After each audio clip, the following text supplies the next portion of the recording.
Yo, it ain't what you don't know gets you in trouble.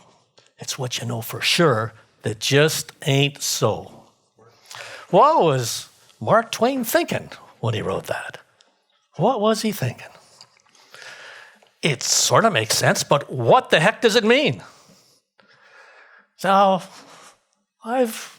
we probably all had some things that we knew for sure that just didn't turn out to be so. I remember one of my first ones that I had all this evidence, all of this research. I knew Santa Claus was real. Turns out I was wrong. Turns out that a lot of us, people believed that the world was flat. People believed that we couldn't go faster than the speed of sound. And, ironically, people said that it was not humanly possible for a person to run a sub-4-minute mile. Then, all of those things we found out were wrong. They were all wrong. All the facts we had and the beliefs we had were wrong. In 1954, when Roger Bannister ran the first sub-4-minute mile, he did the impossible. And shortly after that, a lot of other people did the impossible. They too ran sub-4-minute miles. Does what we know for sure sometimes prevent us from doing what's possible simply because we believe it's not possible? Does that happen to us? Are there things in our lives that we believe are not possible that maybe would be possible if we saw them differently?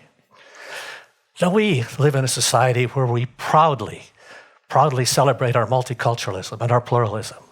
We proudly recognize and live in relative harmony with different beliefs, different cultures, different traditions. But could we be more compassionate, more caring, and more considerate? I think we can. And if we can find that sameness and celebrate the sameness that exists within us, I think we can do that. Now, Daniel Kahneman was the first psychologist to win the Nobel Prize for economics. And he had an interesting 4 questions he asked that were intertwined with 4 observations. And I think they help me and help us to understand what we might do. The first thing he said is, why is it that people that we agree with us, we think are so reasonable, and people who don't agree with us are so unreasonable? Why is it that we find it's so difficult to change our minds?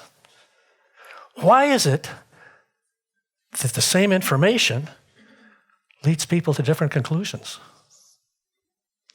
And why is it that more information sometimes drives our ideas further apart rather than closer together?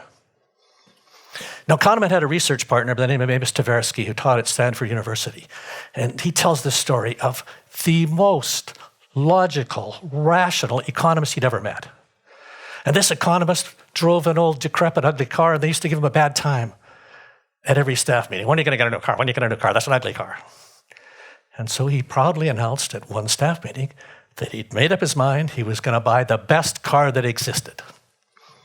So Tversky went down to see him in his office and interview him and said, how's it going? He said, his office was covered with every consumer report you could find, every book on cars, every little bit of things, and things people couldn't even dream of looking at.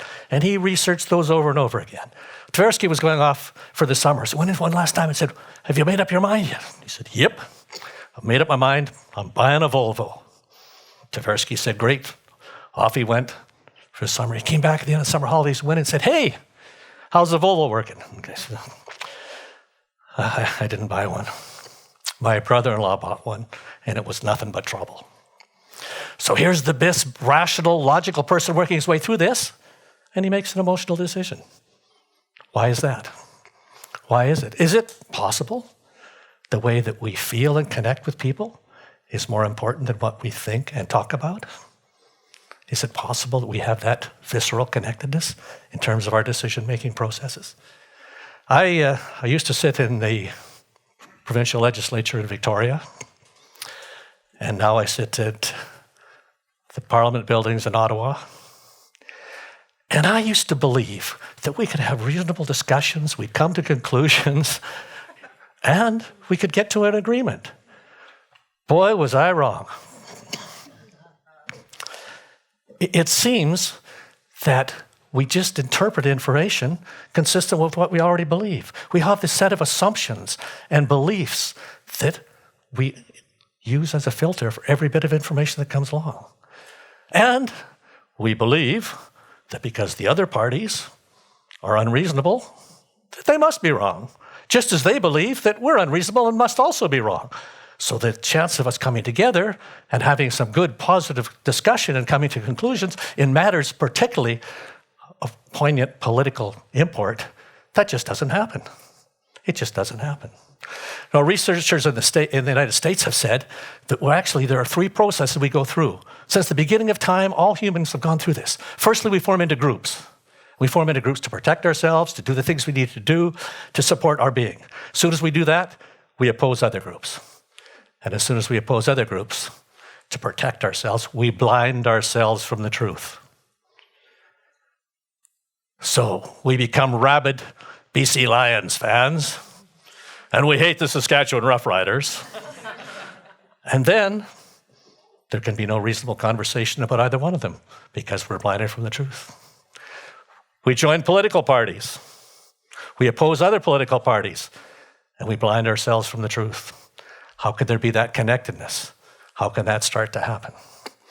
Now, years ago, I used to coach Little League, and I had this one team of 6-year-olds, and these kids were teaching me a whole lot about everything I needed to know at that point.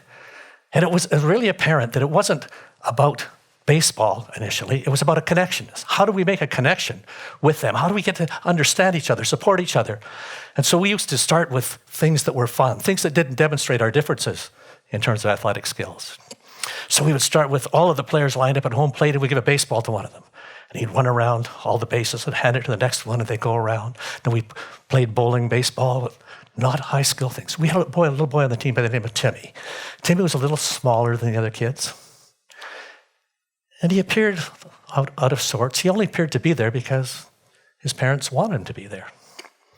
Then we found that Timmy had a stopwatch. So Timmy came up and said, "Do you want me to time as they go around, time it for the whole team?" And we said, "Sure." And Timmy got engaged and became an important part of it. And he was able to connect in a sense of recognizing sameness. Timmy taught us what I think every good car salesman knows.